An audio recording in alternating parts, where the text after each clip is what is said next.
to you from Edinburgh, the birthplace of Harry Potter, Sir Sean Connery, Penicillin, The Telephone, Robert Louis Stevenson, and the Bay City Rollers. It's Trilling Musical Fire, and here's your hosts, Stephen and Paul Nicholson. Trilling Musical Fire, the podcast where we return albums that are too damn long. I'm Stephen Nicholson. And I'm Paul Nicholson. We're joined by a very special guest, our father Martin. Welcome to the show, Dad. Nice to hear from you. Yes, our resident Beatles expert, and actually the subject of today's show, because we're talking about the Beatles' final studio album. So for those that don't know, this was the final album the band recorded, although Let It Be was the final album released. Abbey Road is the Beatles' really true last album. It was the last one they did together. Arise.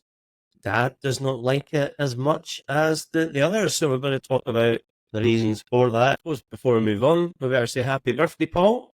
Yes, happy birthday, Paul. Yeah. Thank you. Yeah, thank you. Therefore, what was it? 24, yes? What's that? 27? Yeah. Very good. Okay. So let's talk Abbey Road, and before we actually get into the music itself, let's talk about album cover. So for those that are watching the episode, I'm now holding that up. So the very iconic shot of the Barrys crossing the zebra crossing at Abbey Road, taken in 1969. So, Dad, what do you think of the cover? Well, the cover is pretty exciting. It's an orange cover, but you know the car that's there, that Volkswagen Beetle? You The guy that owned that car, the number plates kept being stolen from it. Oh, really? Beatles fans kept stealing it. Yeah, so they had to eventually change the number plates on that car. I think the guy who was 29-year-old actually owned the car. So that's a little bit of information for you. Maybe people didn't know. Do you know, see if he kept a hold of that car with the original number plate, right? And he sold that 30, 40 years later, he'd be a millionaire. Yeah, that's right. Well, Easy. it's like most things, though. You think about the Beatles albums and things that came out with the Beatles. Beatles wigs, Beatles coats, Beatles toys. If you kept them, they'd be worth a fortune. But it's like everything, it's off the time when you get rid of it, you get something new, don't you? Yeah, you just don't know. What do you think of it, Paul? It's iconic, isn't it? It's arguably as iconic as Sgt. Pepper. Like you think about the most covered album, the most famous album cover. It's probably Sgt. Pepper. Really? You're the ones that was parodied. Yeah. Do you know they only took 6 photographs, all told? That's all they took, 6 photographs of that, to that cover. Yeah, because I think the traffic was still going backwards and forwards, wasn't it? The policemen, they were stopping the traffic. So eventually said, right, enough's enough. So they managed 6 photographs, and that was it. Nobody stopped. I think that's the only one where Paul McCartney walked barefoot, isn't it? Yeah, that's right. Well, that's sandals. The story was, you know the story was Paul McCartney's dead, But what actually happened is he had sandals on. They were too tight for his feet because it was a hot day, and the sandals were cramping his feet. So he took the sandals off to walk with us, and that's how it worked. And 3 of the Beatles were actually wearing designer suits that day. They were made specially for them, apart from George Harrison. So, yeah. He turned up in his work clothes, the denim. He was the smartest, to be honest. Yeah. So this iconic cover, I love it. One of my favourite album covers there. You instantly know what it is, that's for sure. You know, there's a guy there actually, the photograph. He was an American tourist at the time. So if you look at that, it should be somewhere on it. On the background.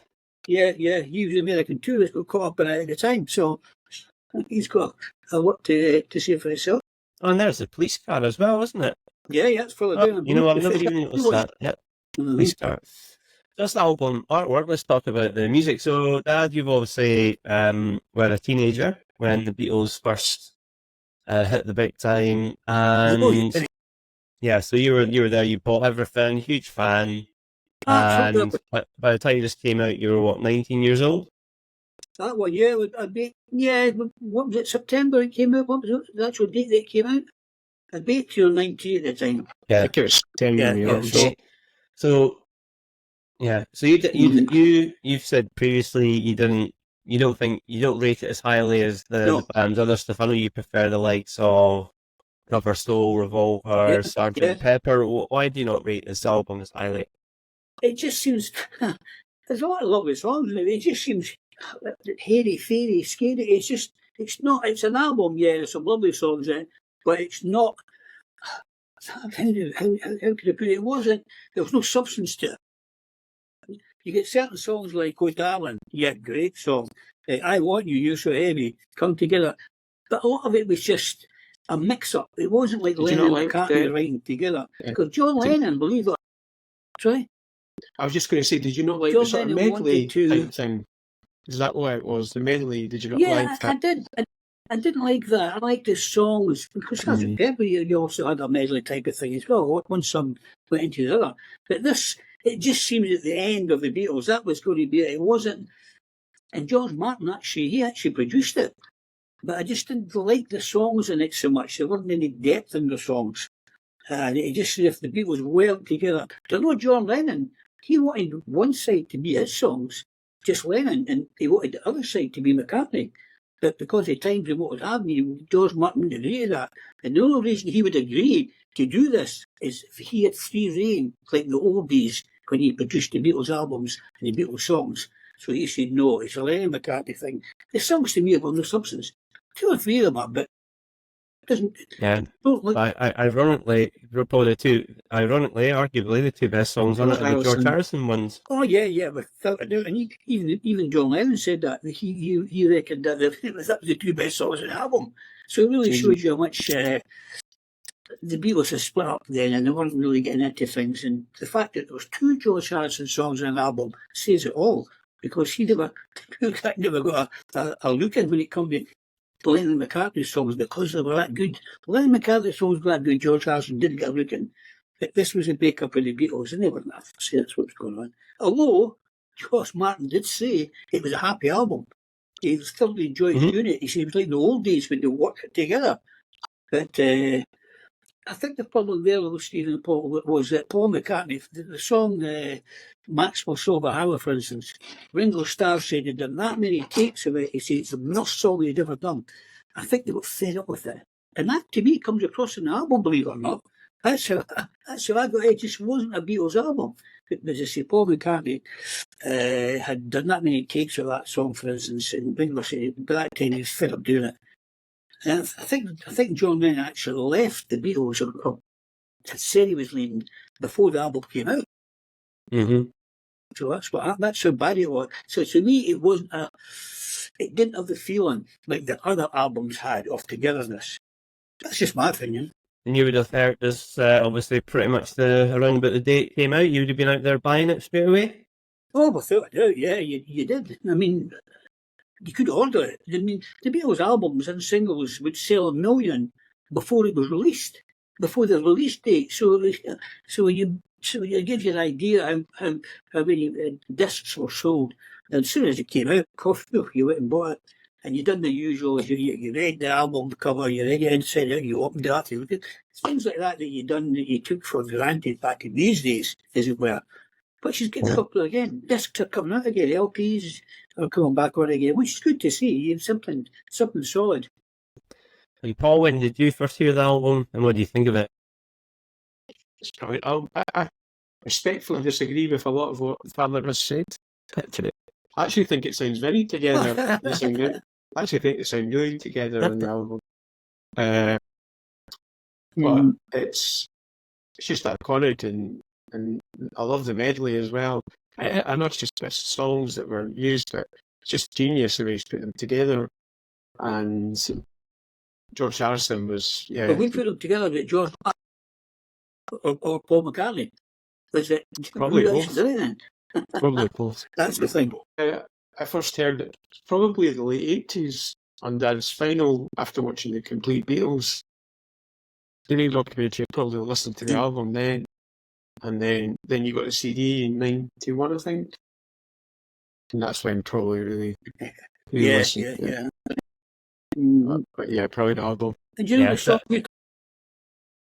The song "Here Comes the Sun" was actually written, I think it was Eric Clapton's house, and George Harrison wrote it when the sun was coming up. He was sitting in the garden at the time. That's where we got the words "Here Comes the Sun."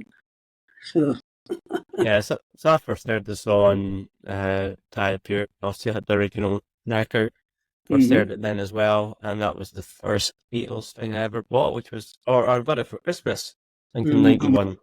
And I think the following year I then bought the Beatles, the first Beatles CD box set, all the studio albums, and past masters in there as well. That was basically all the materials, so I got to really get into the band when I got the CDs there, and I've always loved Abbey Road, and the reason I do love it is because it does sound, it is a little bit different to the rest of the albums, because you have the medley on the second side, which I love, and yeah, I get what you're saying there. Maybe it sounds a bit more fragmented. Other songs there, due to the circumstance around it there, but no, I mean, you can't argue. I think Coming Together, something, Here Comes the Sun, Pause, the medley. I mean, there's some fantastic stuff on there.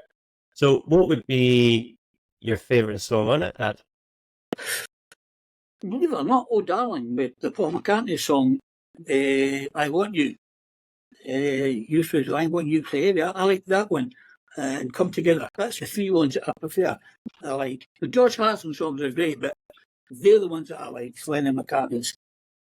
And your least favourite? Oh, is it Octopus Garden? Octopus Garden. Yeah, that's yeah. That's the one. I don't like that at all. No. How about you, Paul? So my favourite song, probably Something.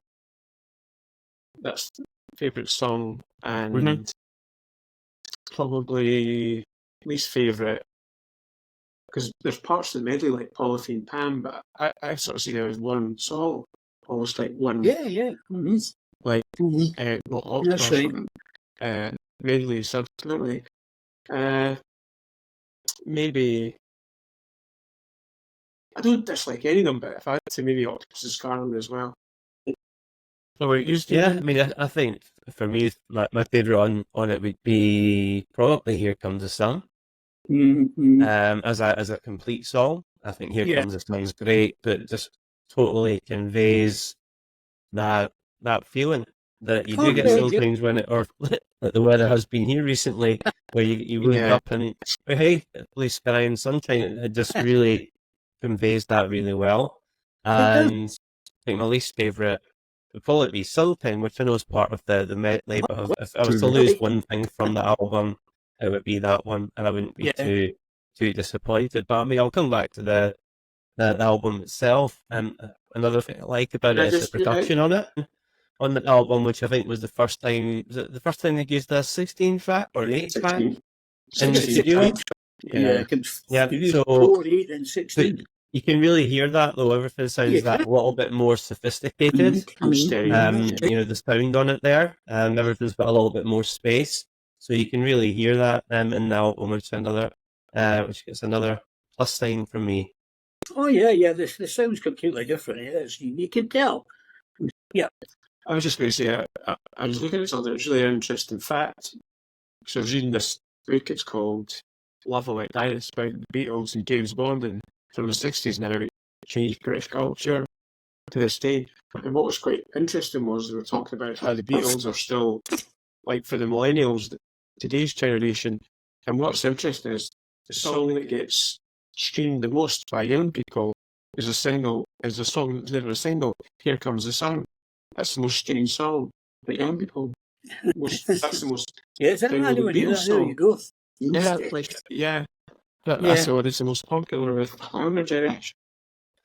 I mean, talking of great songs, and this is where, because you've got the medley inside too, if you were to take Golden Slumbers, Carry That Weight in the End as one song, then that would probably rank as my favourite song from the album. That's right. Yeah. You've got Because as well, which is amazing. So let's talk about. So we were fortunate enough. I think it was last year or the year before. We were fortunate enough to see the world's best Beatles tribute band, maybe the world's best tribute band, then the Bootleg Beatles, and they were doing a special show where they were doing like Let It Be, and Abbey Road in concert, and we got to see that. What's your recollections of it, Paul? Was I was in the Christmas one. Oh, well, Dad, tell him what you missed. I know, I was Absolutely, it was brilliant, Paul. It really was. It was all live with a big band. It just went on and on and on, and you could have actually went back the following day and listened to it all again. It was so. I'm saying exciting. I don't mean exciting when you want to get up and dance. It was just so exciting listening to that music. It was deep. It was heavy. It was brilliant. And to think that song was all, how many years old is it? 50 years old? Something. Just one of the songs. And, it was just so, they were so good. They really were. And we've seen them 3 or 4 times, the Bootleg Beatles, and they never disappoint. And they actually sing songs, I think we've mentioned this before, live, that the Beatles never done live, because the Beatles stopped touring in 1966. And it was just, they were a studio band, so you're hearing songs from the Bootleg Beatles singing that live. The Beatles never done live to an audience. So they were brilliant. So imagine what the Beatles would have been like in today's technology if you'd heard that for the first time. Oh, it'd have blown your mind. Yeah, it was no exaggeration, one of the best concerts I've ever been to. And I would have I think they've done 2 nights here in Edinburgh. I would have happily have went back the following night to watch it again. It was incredible. And I think the one that stuck out to me was I Want You, She's So Heavy, where they'd done they extended out the outro of that song and just kept building it. And I would have been happy if it just kept playing that for another 10 minutes. It was something else. It's like crescendo. The song just went to get higher and higher and louder and louder. It was so, your mind was just getting full of it. It was amazing. And then it suddenly stopped. And everybody just went. I think that's the song John Lennon wanted to originally close Abbey Road out with. He wanted to stop. That would be the end of the album. He got put on then the side one. And of course we've got the Bootleg Beatles. We're going to see them again in a couple of months, and you're coming this time, Paul. They're going to do the Blue album, the compilation album. So that'll be great. Because there'll be stuff looking forward to performing that we've not seen them do before. Okay, final question then. Paul, what would you rate this album out of 5? 5. 3. 3? Mm-hmm. Okay, well, I'm going with 5 there. And thank you for joining us, Father. I've enjoyed it as usual. Good. So just make you aware that we'd love to hear what you think of Abbey Road, so get in touch with us and you'll find our contact details in the episode description. And also just to highlight a couple of recent episodes that put out. So we had our April Fool's Day episode featuring Irish music titans Jedward, so if you want a chuckle, give that a listen. And you'll also find that the first episode in our Prince side series is out as well, so covering his debut album. So check them out. So until next time, keep trimming. Trimming Musical Fat Podcast is a Stephen and Paul Nicholson production. Contact us via voicemail by going to anchor.fm/TTMF/message, or tweet us at Musical Trimming, or email us at trimmingthemusicfat@gmail.com. Keep up to date on the show by joining our Facebook group or visiting our website www.trimmingthemusicalfat.com.